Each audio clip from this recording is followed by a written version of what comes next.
Very good morning student. आज हम lecture number 3 practical illustration number 2 देखेंगे। पेज नंबर 2.19 फ्रॉम निराली प्रकाशन। So let's start.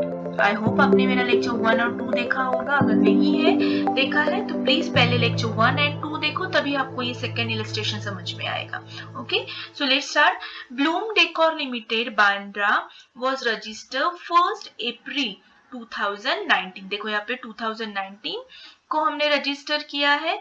तो हमें ये क्वेश्चन में क्या करना है, सिर्फ हमें प्री एंड पोस्ट इनकॉर्पोरेशन का प्रॉफिट फाइंड आउट करना है। तो इसके लिए बेसिक चीज हमें क्या क्या लगती है, टाइम रेशियो पहले फाइंड आउट करना होता है, देन सेल्स रेशियो, क्योंकि उन्हीं बेसिस पे हम ये जो एक्सपेंसेस दिए हैं वो बाइफरकेट करेंगे। सो पहला वर्किंग नोट हमारा होगा to find out the time ratio. अब टाइम रेशियो कैसे फाइंड आउट करोगे, तो सबसे पहले मैंने कहा है कि देखो प्रॉफिट एंड लॉस एंड कब होता है, 30 सितंबर। ओके, तो 30 सितंबर में उनका होता है।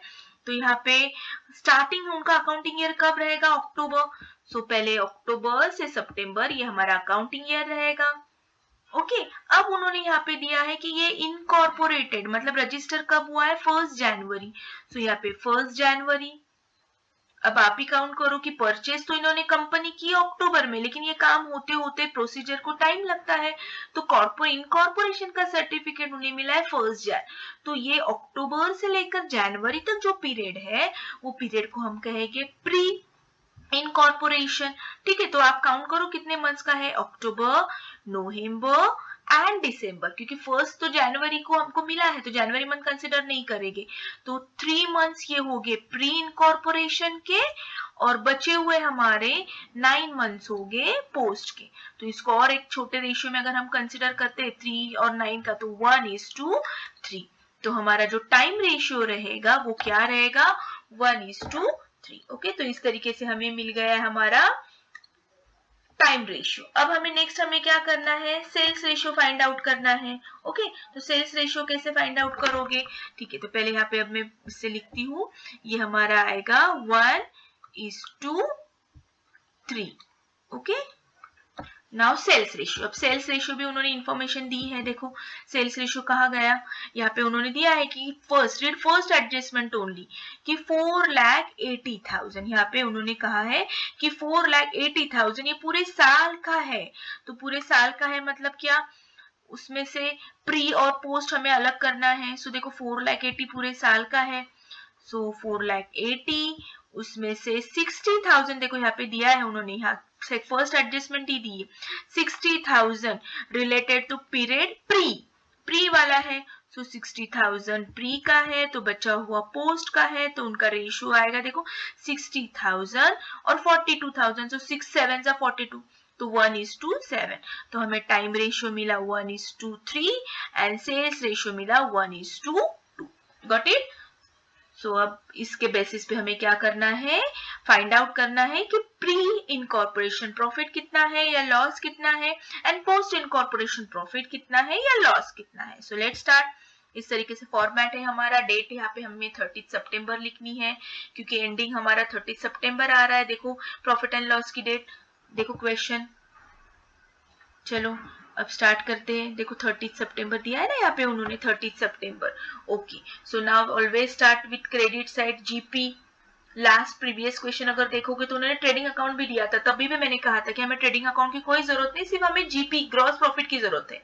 तो ये तो ऑलरेडी उन्होंने दिया है, तो ग्रॉस प्रॉफिट तो लिखो यहाँ पे पहले ग्रॉस प्रॉफिट। अब ये हमेशा सेल्स रेशियो पे डिपेंड होता है। सो सेल्स रेशियो हमने अभी फाइंड आउट किया है 1:7।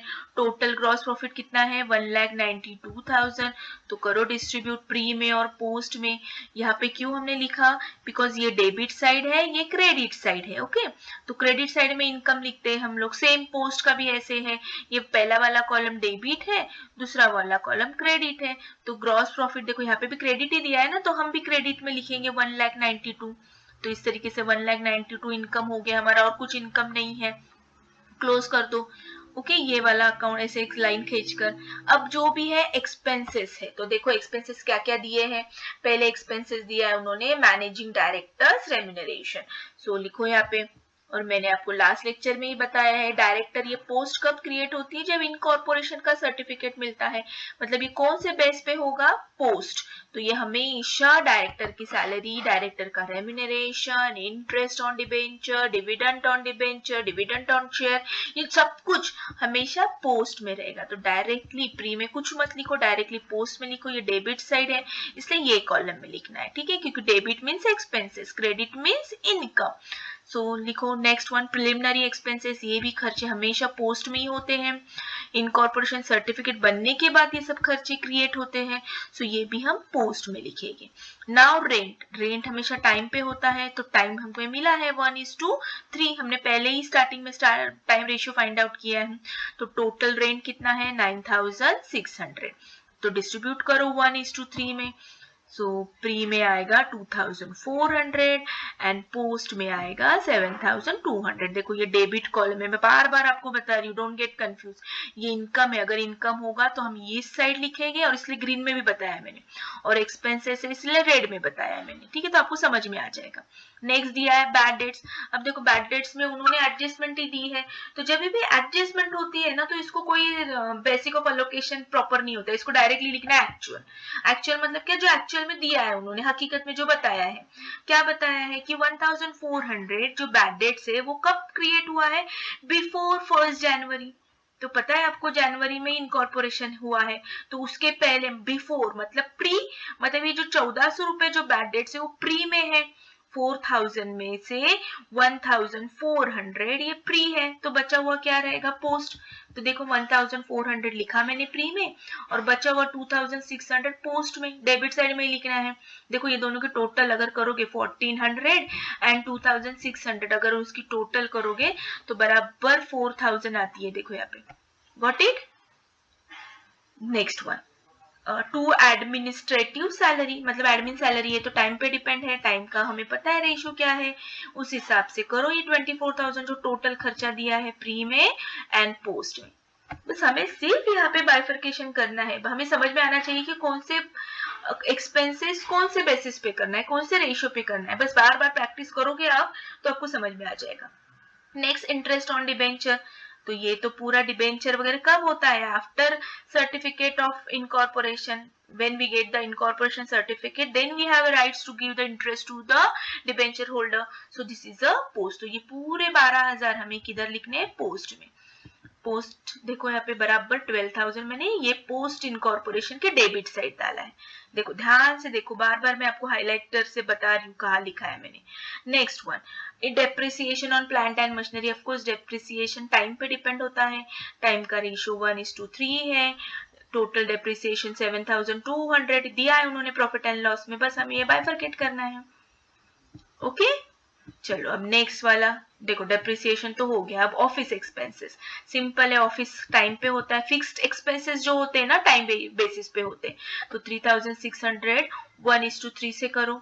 अब ये 1:3 से कैसे करना है मैंने मेरे सेकंड लेक्चर में बताया है, और ऑलरेडी हमने 11th 12th FY में सिखा ही है कि डिस्ट्रीब्यूशन रेशियो से कैसे करते हैं, ठीक है। सो डिस्ट्रीब्यूशन देखो कैसे करना है, 900 pre and 2100 700 post. Formation expenses, ये भी खर्चा हमेशा इनकॉर्पोरेशन के बाद ही होता है, तो ये भी पोस्ट ही होता है, डायरेक्ट पोस्ट में डालो, इसमें कोई बाइफरकेट मत करो। कमीशन ऑन सेल्स, सेल्स पे डिपेंड होगा भैया, सेल्स का रेशियो 1:7 है, तो चलो 1:7 से करो 7200। देखो 7200 डिस्ट्रीब्यूट किया। देन टेलीफोन चार्जेस टाइम पे होता है तो टाइम पे करो। देन एडवर्टीजमेंट हमेशा सेल्स पे होता है, सो सेल्स के रेशियो पे करो, ठीक है। देखो किया। नेक्स्ट वन उन्होंने दिया है ट्रैवलिंग एक्सपेंसेस, कौन करता है ट्रैवल, सेल्समैन। तो सेल्समैन सैलरी या सेल्समैन का कोई भी खर्चा होगा वो हम सेल्स बेसिस पे करेंगे। सो 1600 800 जो दिया है वो आपको वो डिस्ट्रीब्यूट करना है। देन इंटरेस्ट ऑन वेंडर, अब यहाँ पे आपको फिर से वर्किंग नोट बनानी होगी। इसका मतलब क्या कि इंटरेस्ट जो हम वेंडर को देते हैं, कब हो गया ये परचेस की प्रोसीजर कंप्लीट, उसको पैसे वगैरह देना लेना, ये कब हो गया। देखो यहाँ पे दिया है ब्रैकेट में 31 मई। हमने जो कंपनी खरीदी थी वो कब से खरीदी थी, अक्टूबर से खरीदी थी, है ना, ये सब कुछ दिया है स्टार्टिंग के क्वेश्चन में। सो अक्टूबर से मई कैलकुलेट करो कितने मंथ्स होते हैं, अक्टूबर नवंबर दिसंबर जनवरी फरवरी मार्च अप्रैल मई, तो टोटल 8 मंथ्स होते हैं। तो ये जो खर्चा है 8000, देखो ये जो खर्चा दिख रहा है आपको 8000 कितने मंथ्स के लिए है, 8 मंथ्स के लिए। तो पर मंथ कितना रहेगा 1000। तो पर मंथ मिला। अब ये हमें क्या करना है, डिस्ट्रीब्यूट करना है कि इसमें से प्री के पीरियड में हमने कितना इंटरेस्ट दिया है वेंडर को और पोस्ट में कितना दिया है। तो आपको पता है टाइम रेशियो के वक्त निकाला है हमने, प्री 3 महीने का ही है ना, अक्टूबर नवंबर दिसंबर, 1 जनवरी को तो सर्टिफिकेट मिल गया था, तो ये 3 महीने ही। ओके, टाइम रेशियो देखो फिर एक बार हमने कैलकुलेट किया था ये 3 मंथ्स, तो 1000 इंटू 3, तो प्री में खर्चा आया 3000, 8000 में से 3000 अगर प्री है तो 5000 पोस्ट है। Very simple, got it. तो हो गया इंटरेस्ट ऑन वेंडर। इस पे थोड़ा सा ध्यान दो, ये प्रैक्टिस करो बार बार। ये अगर आ गया ना पर मंथ मिला तो प्री का इंटू करना है, खत्म। Next one dividend on share, फिर से डिविडेंड आ गया, शेयर आ गया। ये कब हमें मिलेगा, आफ्टर सर्टिफिकेट ऑफ इनकॉर्पोरेशन। तो ये पूरा के पूरा उठा के पोस्ट में डालो, ठीक है, हो गया, फिनिश। नाउ प्रॉफिट 50,000 आया, देखते हैं हमारा 50,000 आता है क्या प्रॉफिट। लेट्स स्टार्ट, क्लोज कर दो। पहले हम पोस्ट इनकॉर्पोरेशन करेंगे। हमने सीखा है 11th में, पहले क्रेडिट साइड इनकम हेवी है, यूजुअली इनकम हेवी होता है। सो बोथ साइड लिखो, हेवी डेबिट एंड क्रेडिट।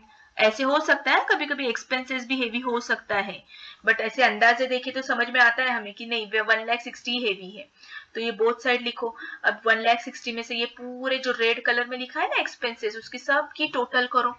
देखो इन सब की टोटल आपके अंदाजे आएगी 1,21,250। ये सब की देखो कैलसी पे आप करो खुद, 1,21,250।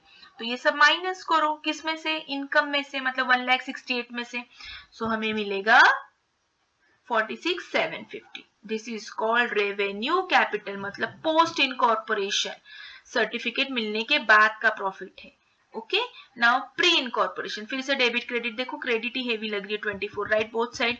अब इसमें से ये रेड वाला जो एक्सपेंसेस है माइनस करो, माइनस करके आंसर आता है 3250। इसे कहेंगे कैपिटल प्रॉफिट, ठीक है। ये होगा हमारा कैपिटल प्रॉफिट। ऑब्जेक्टिव के लिए पूछ सकते हैं, प्री इनकॉर्पोरेशन के प्रॉफिट को कहते हैं कैपिटल प्रॉफिट और पोस्ट इनकॉर्पोरेशन को कहते हैं रेवेन्यू प्रॉफिट, ठीक है।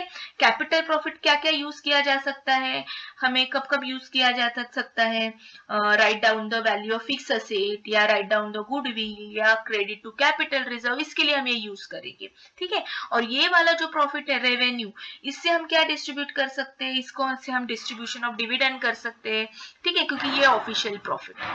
ओके, चलो ये दोनों की टोटल बराबर 50,000 आती है, देखो यहाँ पे टोटल। सो देखो बुक में भी 50,000 दिया था ना, कैसे चेक करना है, 3250 एंड 46,750, ये दोनों की अगर टोटल करोगे तो बराबर 50,000 आनी चाहिए। अगर करेक्ट आ गई 50, बुक में भी दिया है देखो क्वेश्चन में 50,000 नेट प्रॉफिट, तो हमारा करेक्ट है। ओके, सो आई होप आपको समझ में आया है। अगर पसंद आया तो लाइक करो, फ्रेंड्स के साथ जरूर शेयर करो ताकि उन्हें भी हेल्प होगी। So thank you so much, have a nice day, bye bye.